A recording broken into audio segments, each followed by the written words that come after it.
guys, ngayon may part 2 tayo pero ganun pa rin yung damit namin. Kasi hindi kailangan lang video. May part 2 kami ni Mama. May tanong ako na hindi alam ni Mama. Sabagay yung mga tanong ko naman, hindi mo naman talaga alam eh. Tanong ko sa'yo, nakalimutan ko. Ay, ganito man, tanong ko sa'yo. Bakit mabait ka pa din kahit alam mong may mga sinasabi sila sa'yo hindi maganda? Bakit mabait ka pa rin? Siyempre, bakit mabait ka pa rin sa kanila? Yun yung tanong ko. Ugali ko na yun. Na? Kasi hindi naman totoo ang sinasabi nila. Huwag kang magtanim ng galit. O magagalit ka kung totoo naman yung sinasabi nila. Hindi naman totoo lahat. Ay ako totoo, hindi. Magagalit talaga ako. Ay ako magagalit ako. Patawarin mo ang taong nakasala sa iyo kasi ang Panginoon kapapatawad niya. Tayo pa na tayo, tao lang dito sa mundo. Alam mo, madali kasing sabihin yung tao lang tayo. Kailangan natin silang patawarin. Ganito kasi yun. Minsan naman, napatawad na rin naman natin sila pero okay, napatawad na natin sila pero yung dulot kasi ng sakit na nagawa nila sa'yo, di ba parang never mo talagang makalimutan. Nandun na tayo, okay, napatawad na kita. Okay. Pero yung mga ginawa kasi nila sa'yo, di ba, parang hirap. Hindi mo talaga makalimutan, kumbaga nakatatak na sa isip mo.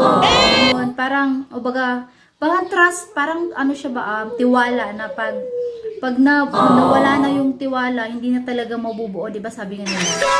Yung itlog, pag nabasag, hindi mo na talaga mababalik yun ng buo.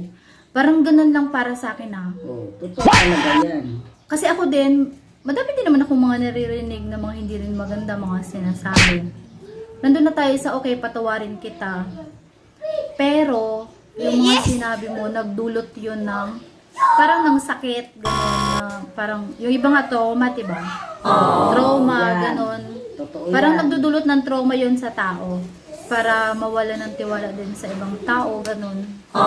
Para lang sa akin kasi si Mama, parang bait-bait niya kasi. Lahat, kahit may naririnig na siya, na hindi maganda sa kanya.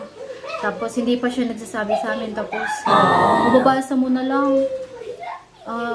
Nanghihingi pa rin sa kanya, tapos binibigyan niya. Or, bibigay pa din siya, ganun. Ito kay Mama, bait-bait. Para kung sinsyain sila sa ilang ginagawa. Kahit kasirain, okay pa rin sa'yo. Pero iba na talaga.